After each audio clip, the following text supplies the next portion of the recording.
They tried to silence her. They didn't know her truth was a fire waiting to burn down their empire of lies. Witness the ultimate reckoning. It was a Thursday morning in a St. Louis courtroom. The air felt dense, as if the marble walls held the secrets of years of injustice.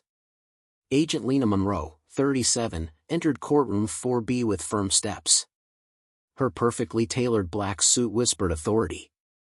In her hand, a brown leather briefcase held a USB device containing evidence that could set the system ablaze: recordings, testimonies, and videos exposing police corruption. That day, she wasn't just a witness, she was the spark that would ignite a hidden truth. Lena had grown up in Birmingham, Alabama, where silent strength was learned on kitchen floors and sidewalks, not in classrooms. Her mother worked double shifts at a hospital, and her father disappeared before she turned 12. Lena learned to walk with her head held high, even when suspicious glances followed her. By 15, she had memorized the rules: don't make noise, stay alert, always keep your ID visible. This resilience carried her to the FBI, not through connections, but through an iron will that made her stand out in a world that constantly underestimated her. But that Thursday morning, as she approached the courthouse security checkpoint, an officer stopped her. Officer David Thorne, a middle-aged white man with 20 years on the force, looked at her with disdain. Her FBI badge, presented clearly, was ignored. "That's fake," Thorne growled, blocking her path. "You don't belong here." Without listening to her, without verifying her identity, he grabbed her arm, twisting it behind her back. The sound of the cuffs snapping shut echoed in the courtroom, silencing the crowd. The judge, the lawyers, the reporters, everyone watched. No one intervened. Lena, her cheek pressed against the wooden railing, felt a fury that burned hotter than fear. She wasn't just a federal agent, she was the lead investigator in a case exposing a network of corrupt officers, including Thorne. In her briefcase, now on the floor, were the very pieces of evidence that would destroy him: recordings of him ordering falsified reports, intimidating witnesses, and attacking minorities. But he didn't know that. "Where did you get this badge? Did you steal it?"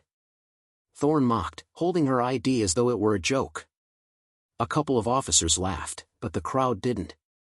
The air grew thick, as if a storm was about to break. But on her knees, Lena whispered, "You just made the biggest mistake of your life." He laughed, tightening the cuffs, thinking he'd silenced her. He couldn't have been more wrong. In a detention room, Lena sat, the red marks of the cuffs still visible on her wrists.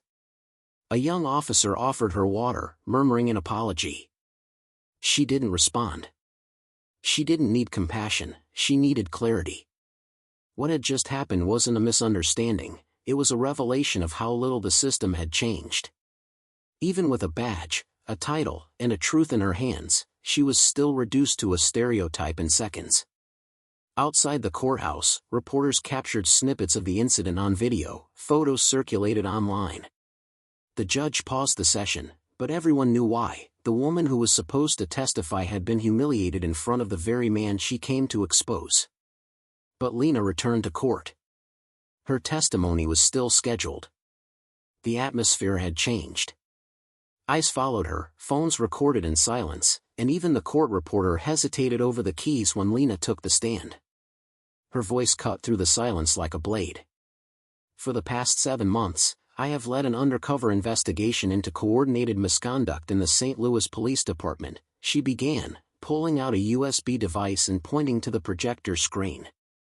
The evidence included recordings, falsified reports, and altered body camera footage, showing a pattern of racial profiling and procedural violations.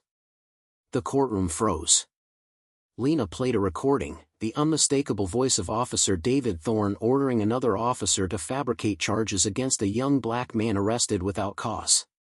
The young man's mother, sitting in the audience, silently wept.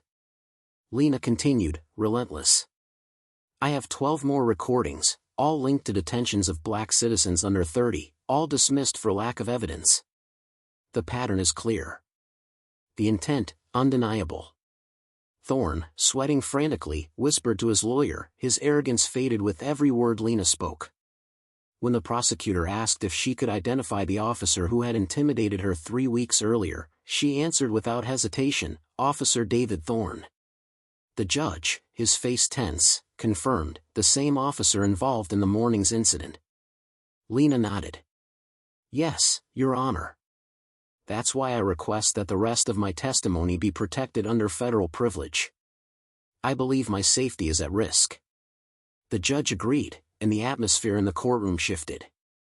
Thorne was no longer a figure of authority, he was a name on a file, a voice on a tape, a badge turned into a weapon. The next day, Lena returned to the courtroom in the same suit, the same briefcase, but with a different energy. The reporters had tripled, cameras flooded the scene, and the entire city was watching.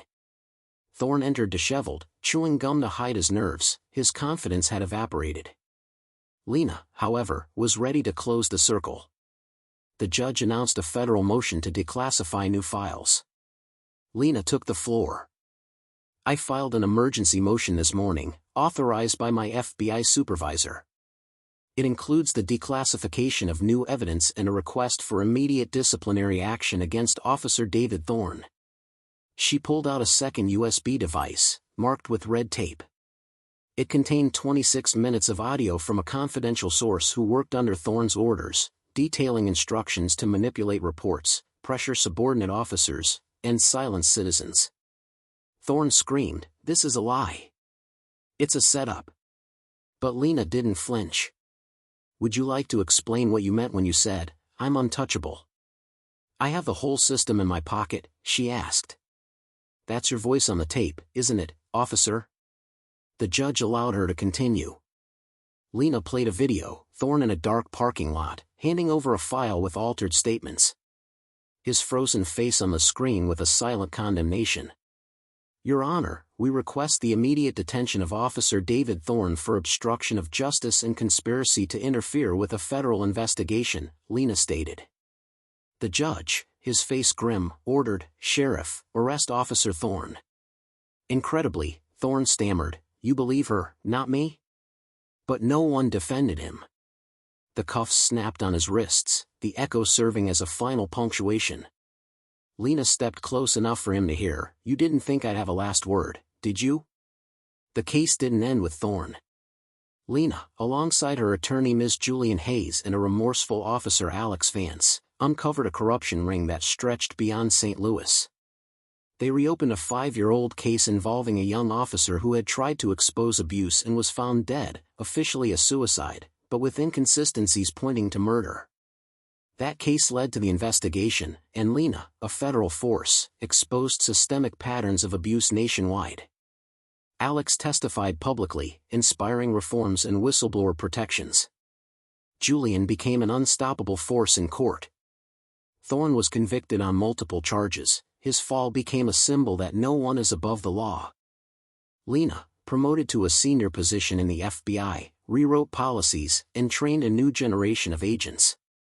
But she never forgot the cost, the sleepless nights, the threats, the glances that followed her.